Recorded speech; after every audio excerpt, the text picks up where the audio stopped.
প্রশ্ন দিব একটা প্রশ্ন এই সেট থেকে আসছে তার কাছে যাচ্ছি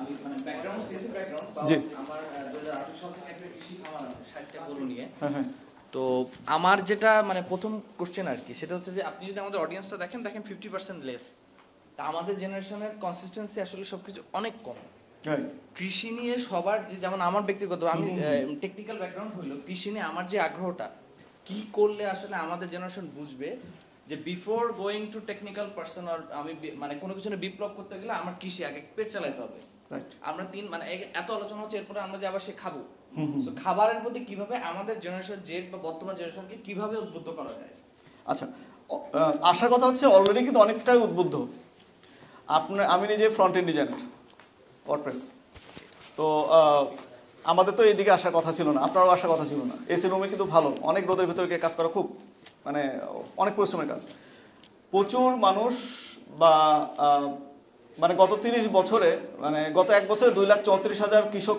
তাদের পেশা পরিবর্তন করছে যারা আগের কৃষক ছিল এই জায়গাটা কিন্তু ফাঁকা থাকবে না প্রকৃতি কোথাও ফাঁকা জায়গা রাখে না তো এখানে অনেকে আসতে চাচ্ছে কিন্তু যারা আসতে চাচ্ছে তাদের হচ্ছে সে হয়তো মানে তাদের কৃষি নিয়ে কোনো আইডিয়াই নাই তার মানে তাদেরকে শেখানোর একটা জায়গা তৈরি করতে হবে সো আমি যে ছবিটা দেখালাম আমাদের ওখানে কুড়ে ঘর আছে আমরা ওখানে কাইন্ড অফ ইন্টার্নে করাবো সামনে পানির জন্য ওয়েট করতেছিলাম সামনে শুরু করবো এটা মানে উদ্বুদ্ধ অটোমেটিকই হবে কারণ আমাদের ডিএনএর মধ্যে চাষ সারা পৃথিবীর মধ্যে সবচেয়ে সেরা চাষি কারা আমরা সারা আমি প্রথমে তখন বলছিলাম যে ওটা নিয়ে কথা বলবো আর কি যে 40% আমাদের ওয়ার্কফোর্স কৃষিকাজ করি সো মানে আমার প্ল্যানটা হচ্ছে কৃষিকাজ শেখানো উদ্বুদ্ধ হচ্ছে আমরা শেখার একটা সুযোগ তৈরি করতে চাই এরপরে এই যাদেরকে শেখালাম এদের মধ্যে 15-20 জনকে আফ্রিকায় নিয়ে যেতে চাই সময় লাগবে আফ্রিকা নিয়ে যাওয়ার পরে ওখানে কিন্তু চকলেট কালারের বিভিন্ন ডিজাইনের মেয়ে আছে সো তাদের সাথে মানে বাংলাদেশে একটা আমরা কলোনাইজেশন করতে পারি মুয়াজ খুশি হয়ে গেছে মুয়াজের হাততালি ওর height 6 feet but 6 feet 4 tension নাই ওদের মেয়েদের হাইটই গড়ে 6 ফিট 6 আর 7 ফিট 4 হাইট 7 ফিট 4 হাইট দেখছি আমি ওকে পরবর্তী প্রশ্ন আপনার পরিচয় দিয়ে প্রশ্নটা করুন আসসালামু আলাইকুম আমার নাম আবু তালেব লিমন আমার বাসা পঞ্চগড়ে পঞ্চগড় সদরে কোন থানা আর আমি শেরেবাংলা কোন ইউনিয়ন পঞ্চগড় সদরে আমাদের মানে শহরের পাশেই বাসা আর কি আচ্ছা শহরের পাশেই ওকে আচ্ছা আমি শেরেবাংলা কৃষি বিশ্ববিদ্যালয়ে অনার্স শেষ করছি এখন মাস্টার্স করতেছি তো আপনার কথা শুনে ভালো লাগলো তো আমারও আর কি এন্টারপ্রেনিয়রশিপ ওরকম প্ল্যানিং ছিল সেজন্য এখানে আসা তো আমাদের জন্য আপনি যেমন বললেন যে একটা সিড নিয়ে কাজ করার একটা স্কোপ আমাদের জন্য আছে কিন্তু আমরা এখন নব্য কৃষিবিদ আর কি বলতে গেলে তো আমাদের মিডল ক্লাস ফ্যামিলি থেকে বেড়ে ওঠা তো এখন এমন একটা সময় যে আমরা হচ্ছে ফ্যামিলির হাল ধরতে হয় আবার নিজেকেও গুছাতে হয় তো এই সময় আমরা কিভাবে এই আপনার দেশের জন্য কাজ করতে পারি এবং নিজের ফ্যামিলিকেও সাপোর্ট দিতে পারি দেশের জন্য কাজ করার মানে পরে প্রথম নিজের জন্য কাজ করেন আচ্ছা ওটা নিজের জন্য হয়ে যাবে সব থাকলে আচ্ছা এক্ষেত্রে শেষ করেন জি দেবীগঞ্জে যান ভাওলাগঞ্জে যান 20-50 বিঘা জমি লিজ নেন বাদামের বীজ উৎপাদন করেন আলুর বীজ উৎপাদন করুন কোটিপতি হয়ে যাবেন সাকুয়া থেকে ভাওলাগঞ্জ পর্যন্ত এর মধ্যে যে জমিগুলো আছে ধন্যবাদ আসতেছি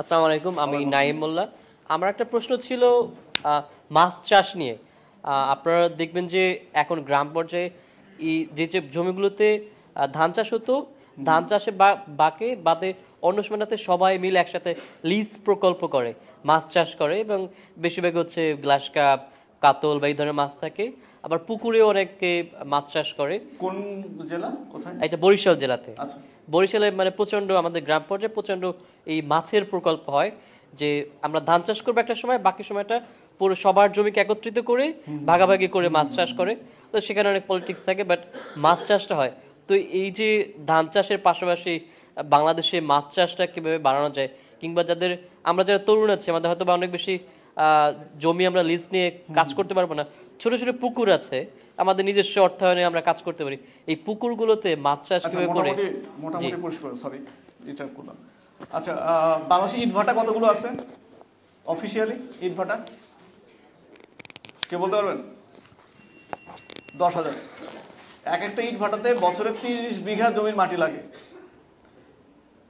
30 বিঘা বছরে, তার মানে প্রতি বছরে কত হাজার বিঘা পুকুর হচ্ছে?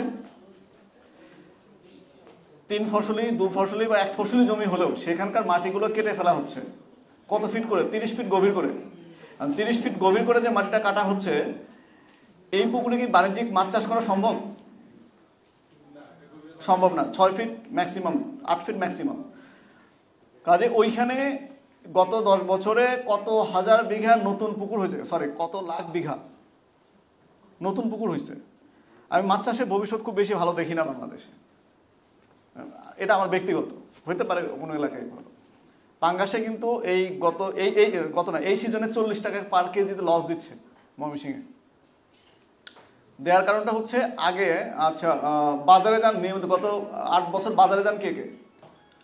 বড় সাইজের পাবদা মাছ গত 5 বছর আগে দাম কত ছিল?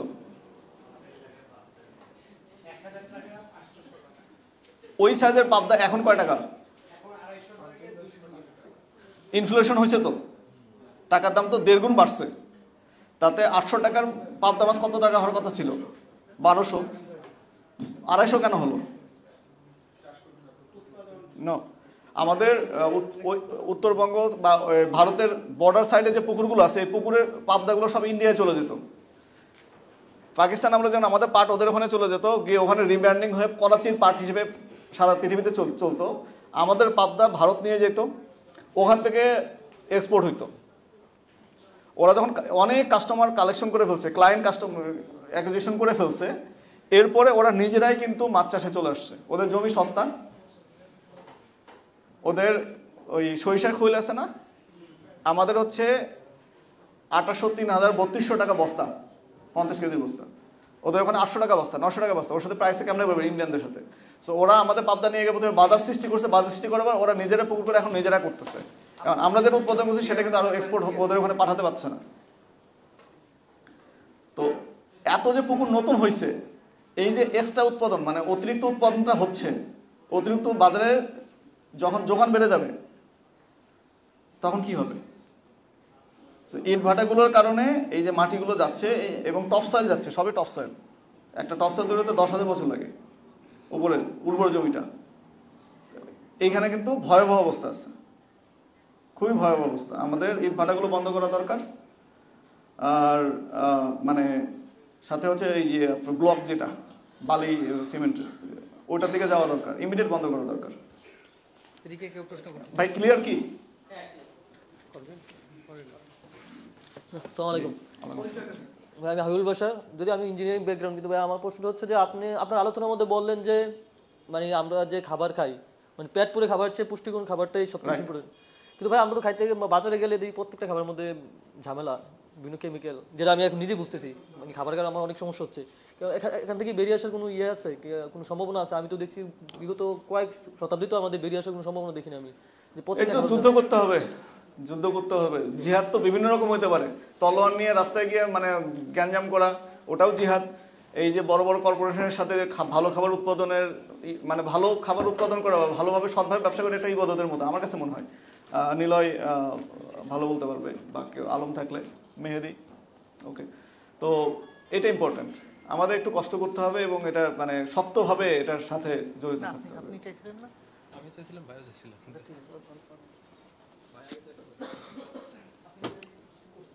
আসসালামু আলাইকুম। ওয়ালাইকুম আসসালাম। জাহিদ ভাই, আমার একটা প্রশ্ন ছিল। আমি হচ্ছে বায়োটেকনোলজিতে মাস্টার্স করছি বাংলাদেশ কৃষি বিশ্ববিদ্যালয় থেকে। তো আপনি যে কৃষি বিষয়ের যে কথাগুলো বলছিলেন বা দেশি বীজের কথা বলছিলেন, এইখানে যারা অডিয়েন্স আছে আমার মনে হয় কেউ এরকম মানে কৃষির সাথে জড়িত না, হ্যাঁ, বা তাদের ফ্যামিলি হয়তো একসময় ছিল, অনেকে ফ্যামিলিও নাই।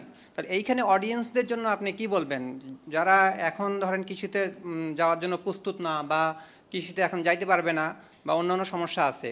বর্তমান আমরা যেখানে আছি, ঠিক আছে, হয়তো এখানে সবাই ঢাকা কেন্দ্রিক, ঢাকা বিশ্ববিদ্যালয় বা অন্যান্য জায়গায় কাজ করে। এখন আমাদের জন্য আপনার মেসেজটা কি, যে আমরা আসলে কিভাবে কাজ করতে পারি এটার জন্য? খুবই চমৎকার কোশ্চেন, থ্যাংক ইউ। আমরা বাজারে গিয়ে সবসময় চকচকা সবচেয়ে দেখতে সুন্দর ওই বড় ফলটাই চাই। এই অভ্যাসটা চেঞ্জ করেন, ছোট একটা অভ্যাস। আপনি বললেন যেটা কি করতে পারি, বাজারে গিয়ে যে পেঁপেটাতে পোকা কামড় দিছে, যে বেগুনে 1 কেজি বেগুন কিনলে আপনি 5টা বেগুন পাচ্ছেন, একটা বেগুনে পোকা পাবেন, একটু দেখতে খারাপ, একটু ফ্যাকাশে মনে হচ্ছে, ওই সবজি ওই খাবারগুলো বেশি কিনবেন। বা একটা বাগানে সবচেয়ে সেরা যে ফসল, সবচেয়ে নিরাপদ যেটা, ওটাতে পোকা কামড় দেয়। আর যেটা চকচকা, ওটাতে পোকার ধারে কাছে ওকে আসতে দেয় না কীটনাশক দিয়া, ওটা বিষে ভরা। আপাতত এটুকু শুরু করি আমরা। আসসালামু আলাইকুম। আসসালামু আলাইকুম। জাহিদ ভাই, আপনার আলোচনাগুলো আলহামদুলিল্লাহ খুব ভালো লাগছে।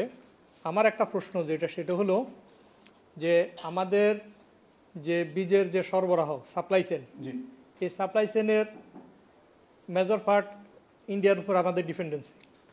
এখন ইন্ডিয়া আমাদের উপরে যে শত্রুভাবাপন্ন যে তাদের যে আচরণ, যেমন আমরা দেখলাম যে তারা আমাদেরকে হঠাৎ পানি ছেড়ে যেভাবে বিন্দুর মতো ডুবায়, ঠিক আছে, হঠাৎ পেঁয়াজ বন্ধ করে দেয়, বা অন্যান্য যে তাদের সাপ্লাই আইটেমগুলো তারা বন্ধ করে দেয়, বা ওইগুলোকে তারা পলিটিক্যালি ইউজ করে, ঠিক আছে।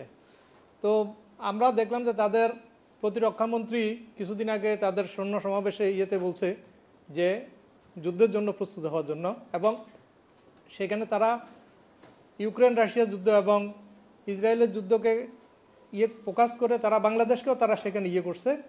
দ্যাট মিনস তারা এখানে একটা চরম আগ্রাসী একটা মনোভাব তারা এখানে শো করতেছে।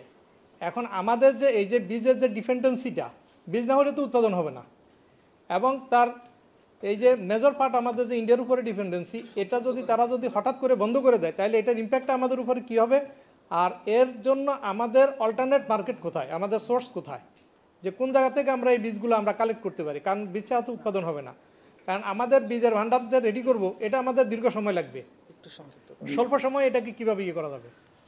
আসলে শর্টকাট নাই, একটু লং রান। প্রথম হচ্ছে অন্য জায়গাতে কালেকশন করার চাইতে মানে আমাদের দাঁতে দাঁত কামড় দিয়ে চেষ্টা করা উচিত, মানে পরনির্ভরশীল থেকে বের হয়ে আসা, আমাদের বিশ্বের জন্য আমরা উৎপাদন করতে পারি। এখন যদি এটাকে লাভজনক করা যায়, এবং ধরেন এটা এক্সাম্পল ক্রিয়েটিভ ব্যাপার, কে করবে, মানে বিড়ালের গলায় ঘন্টি বাঁধবে, একবার শুরু করলে একজন শুরু করলে আরো 2-4 জন আরো বড় বড় কর্পোরেশন চলে আসবে, যদি এখানে বিজনেস থাকে। আমরা শুরু করি, আমাদের দেখে আরো কেউ শুরু করবে, অটোমেটিক অনেক দিক থেকে আল্লাহ সাহায্য পাঠিয়ে দিবে। ভালো কাজে সবসময় আল্লাহ সাহায্য করেন, আমরা তো আল্লাহর রহমতের মানে প্রত্যাশী। একই সাথে ইন্দোনেশিয়া এবং জাপান থেকে আমাদের প্রচুর বীজ আসে, কিন্তু ওগুলো সবই হাইব্রিড। হ্যাঁ, আসসালামু আলাইকুম ভাইয়া। আমার একটা প্রশ্ন ছিল, আমার নাম হচ্ছে আবরার রহমান তালহা, আমি মাত্র অ্যাডমিশন ক্যান্ডিডেট। আমার একটা সিম্পল প্রশ্ন ছিল যে বাংলাদেশের কৃষিভিত্তিক যে এজেন্সিগুলো আছে এগুলোর ভবিষ্যৎ সম্পর্কে, গ্রো আপ, তারপর আই এডুকেশন, অ্যাগ্রো ওয়ান, এইসব কিছু প্ল্যাটফর্ম আছে, এজেন্সি আছে যারা মূলত কৃষিতে ইনভেস্টমেন্ট নেয়, কোনো একটা চাষিকে টার্গেট করে তাকে কিছু টাকা দেওয়া হয়, সেখান থেকে সে ফসল আমি জানি এটা। আমি এই এজেন্সিগুলোর ভবিষ্যৎ সম্পর্কে জানতে চাচ্ছি, এগুলো কি আদৌ এটার অ্যান্সার আমি একবার দিছিলাম আমার পোস্টে। সেটা হচ্ছে যে কোনো কোম্পানি যখন দেখবেন যে 20% বেশি প্রফিট অফার করতেছে আপনাকে, ওগুলো নিয়ে সাবধান। হ্যাঁ, যে 3টা কোম্পানির কথা বললেন তার মধ্যে একটা নাম না বলি, একটা 100% বাটপার, 17টা মামলা আছে তার এমডির নামে, সবগুলোই হচ্ছে ই ভ্যালি টাইপ রিলেটেড। হ্যাঁ, সো মানে কোম্পানি চুজ করতে গেলে প্রথম দেখা দরকার তাদের ফিনান্সিয়াল ডকুমেন্ট কেমন অবস্থায় আছে, কত পার্সেন্ট প্রফিট অফার করতেছে, সেটা 20% ওভার কিনা। হ্যাঁ, বাটপারি কোশ্চেনে বললাম যে 3টার মধ্যে একটা বাটপার, এটা নিশ্চিত, বাকি দুটা আর গন্ডগোল। আমরা অনুষ্ঠানের শেষ দিকে আছি, আপনারা বাইরে আমাদের এখানে যারা আছেন জাহিদ ভাই সহ চারটি প্রশ্ন জিজ্ঞাসা করতেই পারবেন, রাইট। কিন্তু আমাদের যে ফর্মাল প্রোগ্রাম স্পিক বাংলাদেশের আজকের আয়োজন, সেটি আমাদেরকে এখানেই শেষ করতে হচ্ছে। এর মধ্যে আমি আশা করি আপনারা যারা স্পিক বাংলাদেশের